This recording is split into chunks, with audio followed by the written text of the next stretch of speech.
Hey there! Welcome to SkyGems Academy podcast. At SkyGems Academy, our vision is to build a community of new generation leaders with strong core values, high level of self-awareness, high self-worth, and passionate individuals who will give back to the community and the environment. We are focused on delivering high-quality blended online learning of 21st century life skills delivered and taught online, practiced and perfected offline. Our philosophy is to inspire, educate, and nurture. We work towards inspiring and igniting sparks. We listen, we coach, we fine-tune and accelerate the mastery of 21st century life skills for various age groups. Our blended learning programs are curated from the early years to above 60 years old, as we believe in providing high-quality, lifelong learning for everyone. SkyGems Academy Podcast Series 1: How COVID-19 Transformed the Education Industry. We will take you inside the minds and behind the scenes of 40 exclusive leaders and educators in the education industry. We've interviewed 40 exclusive educators and leaders in the education industry worldwide, starting with China, where the pandemic initially started. You will hear from the leaders in the education industry sharing candidly their views on the possible changes that will take place in the education industry post-COVID-19. Be sure to tune in to SkyGems Academy Podcast Series 1 to listen and learn from the amazing stories, experiences shared, challenges faced, and techniques used by educators in different cities and countries to adapt and overcome their challenges personally as well as professionally in their respective roles in the education industry during the COVID-19 pandemic. Now, let's dive into SkyGems Academy Podcast Series 1. Introducing to you our host, Alyssa. Hey guys, it's Alyssa. Hope everyone is keeping well. SkyGems Academy Podcast is a passion project that my team and I kicked off in early 2020. As we are all facing the unprecedented events and experiences impacted by the COVID-19 pandemic, we find that there is an urgent need to unite the global community of educators and leaders to progress forward together. Our main objective is to create a platform for all global leaders and global communities to come together to document these historic moments for our future generations. SkyGems Academy Podcast is a platform for everyone from all around the world to share, listen, learn, communicate, collaborate, and come together to network and help one another to pull through this very challenging period that has impacted the global community.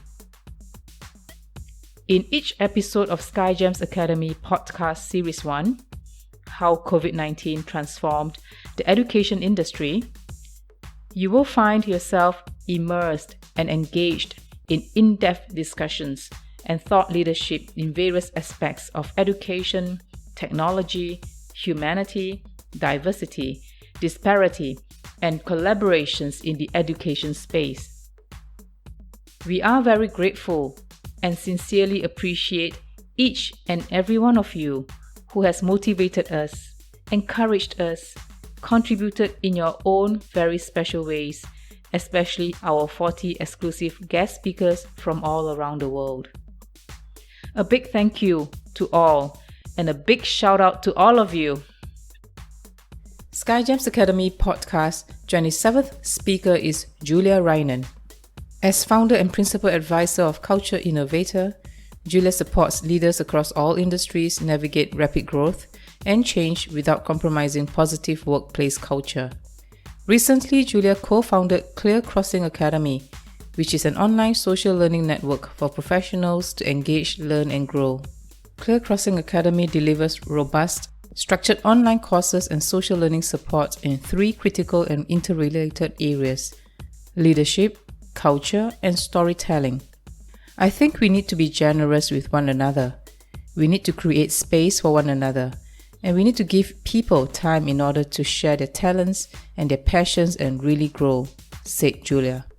Now I'm pleased to introduce you and present to you Julia Reynen. Today, we have the honor and privilege of having Miss Julia Reynen all the way from Toronto, Canada at SkyGems Podcast as our special guest speaker for our episode today. A very good morning to you, Julia. A very warm welcome to SkyGems Podcast. Thank you so much for joining us today. Hi, good morning, Alyssa. It's my absolute pleasure to be here. So as you said, my name is Julia Reynen. I'm currently based here in Toronto, Ontario. Previously, you could find me in all corners of the world, teaching and being a school principal in private international schools between Latin America and the Asia Pacific region. Spent about 12 years building an international career. These days, I have founded and head up my own consultancy. So I'm the founder and principal advisor of Culture Innovator, Inc. I work with individuals and organizations on best practice in leadership, organizational development, as well as establishing and maintaining really cohesive, positive workplace culture. Lovely. Thank you, Julia, for your introduction and also a very comprehensive track record over there. Real pleasure to have you in our podcast. Thank you, Julia. We all are going through this pandemic in a different time, different period, and different phases, I would say. Me being here in Singapore at a different phase from you being in Canada, and also the rest of the world with our listeners. Julia, in terms of the pandemic that has hit us all so suddenly with COVID-19 early this year, we'd like to know, how does it make you feel in terms of the current COVID-19 pandemic situation? How do you feel about it? I would say thank you very much for starting with this question, Alyssa. I really appreciate the opportunity to really express my thoughts and feelings here. For me, I feel as though I have really had an opportunity to acknowledge the great privilege in my life in terms of, having the privilege to live in a developed country with strong governance and systems in place to support citizens, particularly through a global pandemic.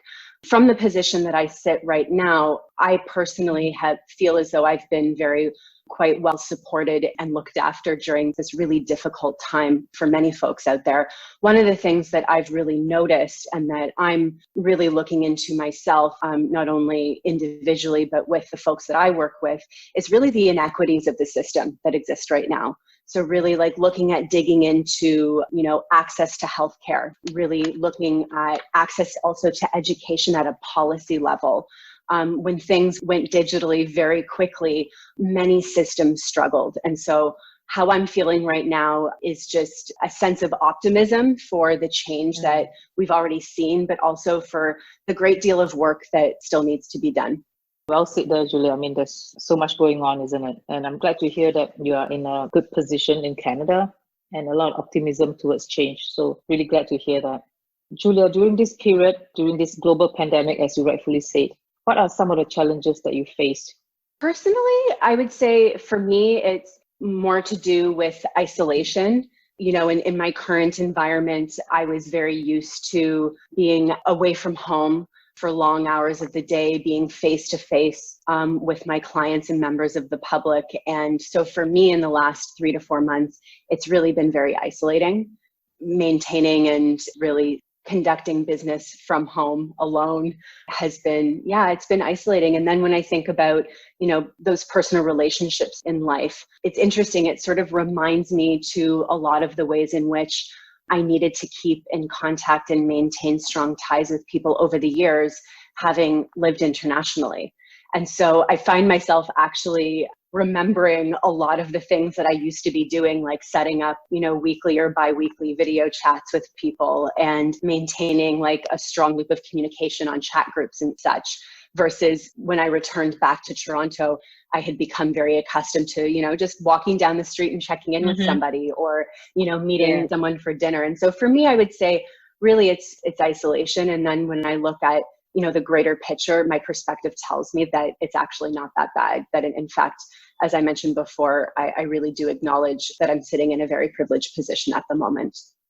Yeah, I know what you mean in terms of the isolation. I mean, I myself feel the same. I believe we are both very people kind of person where we like to connect with the rest of our community. And this isolation really put us in a very difficult position, and I acknowledge that too.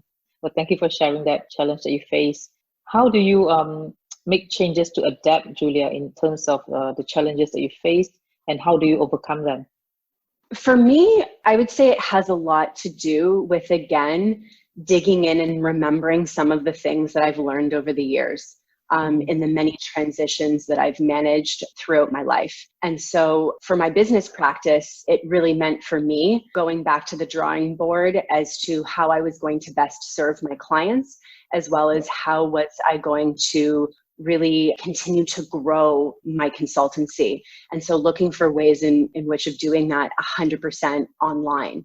And so for me, that caused a great deal of really resilience. So like being able to quickly rebound from the setback of not being able to do things the way that I had been accustomed to doing them.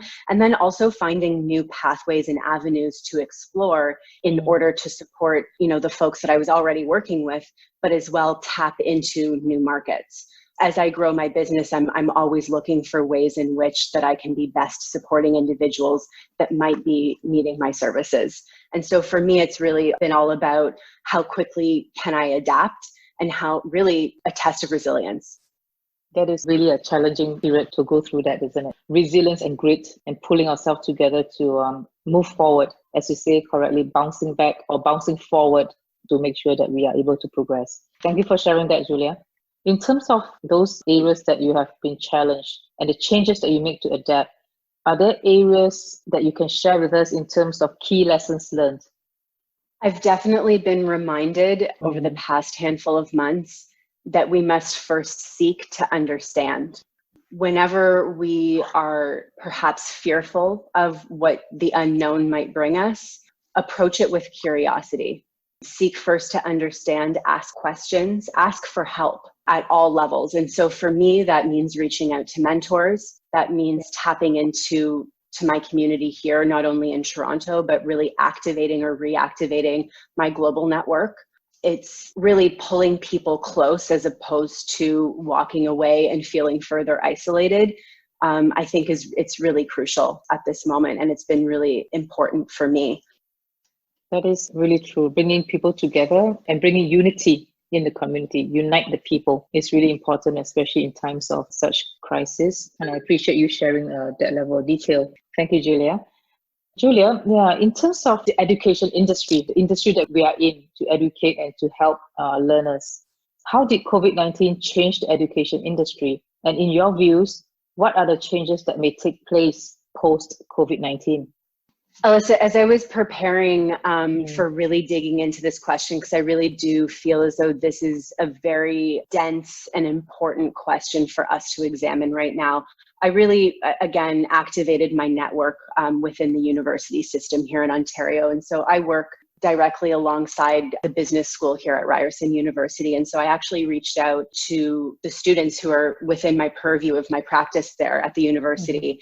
And what they shared with me was quite profound. And so I want to share that with you this morning. And really, it worked to illuminate some of the hunches and some of the feelings that I had actually already had in supporting them over the last 4 months. And so really some of the drawbacks that they faced is that generally they feel as though their professors aren't necessarily as accessible as they had been when they were able to see them, after lecture face to face, or even during office hours, or perhaps bump into them during an extracurricular or whatnot. So they're really feeling that physical distance between themselves and the thought leaders that they need to be working directly alongside. Many students cite facing difficulties when it comes to focusing for long periods of time, particularly in front of technology. Really, the content at the tertiary level has become very self-taught, people are reflecting. Meaning that beyond the flipped classroom, that we've been practicing with for, well over a decade now, people are really feeling as though they're frankly they're in a self-taught environment at this point. And then kind of like a turn towards like the interpersonal and the self, and that mental health has taken a really big toll, and that they're feeling, again, isolated, that there, again, is that lack of interaction, and also a lack of interaction with real world matters. A lot of these individuals are digging into topics that are important to business leaders today. And for example, many students are citing that professors haven't at all addressed anything to do with racial inequity that we currently see rising up in our global media in regards to Black Lives Matter and the racial injustice that we clearly see that exists within the pandemic when it comes to unequal access to resources and inability to care for one's basic needs when it comes to earning an income, shelter, food, access to medical, et cetera. And so people are feeling a little bit disenfranchised about that. However, on the flip side, I would say the sort of the positive things that are coming out of this is students are feeling as though they have greater flexibility, that they are able to best allocate their time. And that is freeing them up to, be paying attention to things that they're really passionate about. Which is super exciting. And I'll actually get back to the importance of finding passion a little bit later. But the other piece that's really important, I think, for urban students, and particularly just a lot of students who live, outside a general catchment area within their school district, is the travel time that it takes to get, from point A to point B. A lot of students are citing that rather than traveling into the downtown Toronto city core, again, they're getting time back, which is an invaluable resource. And so although I sort of cited a very heavy list of drawbacks, time and flexibility seems to be also heavily positively cited, which is wonderful to hear. And especially in an era where we must be innovative and where we must be agile, I think time is a precious commodity. It is true that you actually hit on to this topic about time and flexibility that allows us to have the agility and time to ourselves to actually do more things and be more effective and efficient in the things that we normally take maybe more time to do, but now probably shorten a lot of that time in order to get things done.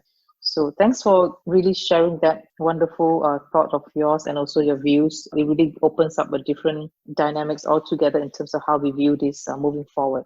Thank you, Julia. Well, Julia, what do you think of the future of the education industry post-COVID-19? Would you be able to share with us? Absolutely. Alyssa, this is a really important question and actually something that I've been thinking very deeply about and writing about, in fact. I recently just authored a piece for School Rubric that's really about leveraging our emotional intelligence and particularly digging into empathy. But beyond that, I really do see looking into reshaping education in the future through a few different ways. Number one, this opportunity, really the pandemic has allowed us an opportunity to peel back the layers and really look into our policies. What is directing our future forward movements? And I think this is an opportunity for leaders at all levels, so at the school level, as well as really at the government level, and really, I would say, international organizations, perhaps like the UN, that are looking into really rights of children. This is going to give us an opportunity to really look in at the policy level. More granularly, like really at where the tire hits the tarmac though, like at school, I really feel that this is an opportunity for us to really pay attention to and really leverage student engagement. I'm hearing from students that they're feeling disengaged. And so that really shows me that we as educators really do need to be digging into, well, how could we best engage students in a virtual environment or perhaps in a blended environment? I also think that some changes that we're going to have to see is greater agility. So from when we look at systems as a whole, we as human beings are going to need to become more agile, particularly when it comes to how we learn and what that looks like. Aside from that, I sincerely suspect that we are going to be examining really the importance of human connection, particularly when it comes to effectiveness in learning. And so we might even see perhaps some new methodologies begin to emerge from the pandemic. I would like to see a call, like I mentioned previously, a call for greater emotional intelligence, including empathy, compassion, self-compassion, and really truly building inclusive learning environments. Many of the students that I advise and support cite being very challenged at this moment, almost on a double tax level because of some of their learning differences. They're finding it difficult to access the baseline of their education. And so I really do think in the future, again, going back to the policy level, we will need to see policies change to truly be inclusive of all learners. Thank you for sharing your views of the future, Julia. I think that is really very well said, and areas of human connection, as you said clearly, emotional quotient, self-compassion, empathy, inclusion and diversity. I think those are really key areas that we do have to focus on as we continue to progress in this current situation that we are in, as well as post-COVID-19. So I look forward to seeing how that progresses in the future. Me too. Yeah, I'm sure we have another conversation in 6 to 9 months or even a year time to see how that progresses. That'd be lovely to have another podcast episode of that. Absolutely. Thank you, Julia. Julia, is there a new normal for yourself? Yeah, on a personal note, I would say for me, it really does involve less travel and more virtual. And that almost goes without saying these days. I've really seen, the virtual obviously increase to 100% and my travel almost decreased to 0. Yeah. But really beyond, I think the obvious pieces that we're seeing that everyone's really adapting to is I'm really digging into trying to best understand virtual learning platforms. Again, working in the educational space for well over a decade, I am very well aware of things that, have worked in the past and that continue to work, but I'm actually looking forward to the future. I believe that I will be spending a great deal of my time in my new normal, really digging into how we might best learn online or in a blended environment. I'm going to be spending a great deal of time in that space with myself as well as the individuals that I work with. That's really interesting to hear your new normal in such a very positive note. So thank you for sharing that very positive new normal. Thank you, Julia. And Julia, now we come to the very important part of SkyGems podcast episode. We would like to hear from you. What are your messages be for the future generations? It almost sounds like many speeches that I've provided to students in past years. For me, it comes down to a small handful of things. I really want to encourage our future generations, our future leaders, to be curious, to be really genuinely, authentically curious. That means to ask questions and, of course, ask for help. This means that we as an older generation need to allow and to create safe space in order for that to happen. And so things that I'm going to be tuning into or really paying attention to as we move forward from the pandemic is really how in which we are going to come together in support of one another and how we will be creating greater, safer, more inclusive space for people. And I would say I would love to end on a note of encouraging young leaders of tomorrow to share what it is that they're passionate about with the world. Ultimately, learning is a lifelong journey. We talk about that a lot, in formal modes of education, but frankly, as a leader, as an entrepreneur, as a former school leader, I truly believe that each individual has a unique talent, and in really tapping into that talent, we will find what it is that we're truly passionate about. And really the journey is finding the ways in which we are going to share that with the world. And so again, as a society, I think we need to be generous with one another. We need to create space for one another, and we need to give people time in order to share their talents and their passions and really grow. And so again, I really would love to end on a note of positivity and optimism for the future. Thank you so much, Julia. That's a wonderful message for the future generations.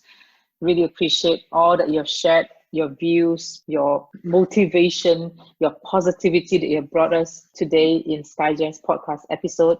We really appreciate all that, and really early morning your time as well. Appreciate your time and having this sharing with us today. Thank you, Julia, and I look forward to seeing you in person in Singapore or Canada really soon. Hopefully one day we get to meet face to face and catch up. Thank you, Julia. Absolutely. My pleasure, Alyssa. Good to speak with you this morning. Thank you so much. You have a wonderful day, and I look forward to talking to you again soon. Thank you, Alyssa. Same to you. We hope you enjoyed today's episode at SkyGems Academy Podcast Series 1 on the topic of how COVID-19 transformed the education industry. If you enjoyed today's episode and you love the vision and mission of SkyGems Academy, can you please help us to convince others to tune in to SkyGems Academy podcast too? Please kindly subscribe to SkyGems Academy podcast. Please also kindly leave a quick review and rate SkyGems Academy podcast on Apple Podcasts, Spotify, Google Podcasts, Anchor.fm, Breaker, and various SkyGems Academy's podcast channels. That would mean the world to us, so thank you so much for your support. Visit our website at www.skygemsacademy.com to find out more about our distinguished speakers and about SkyGems Academy. We appreciate you and your continuous support. Thank you for tuning in to SkyGems Academy podcast. High five and peace out.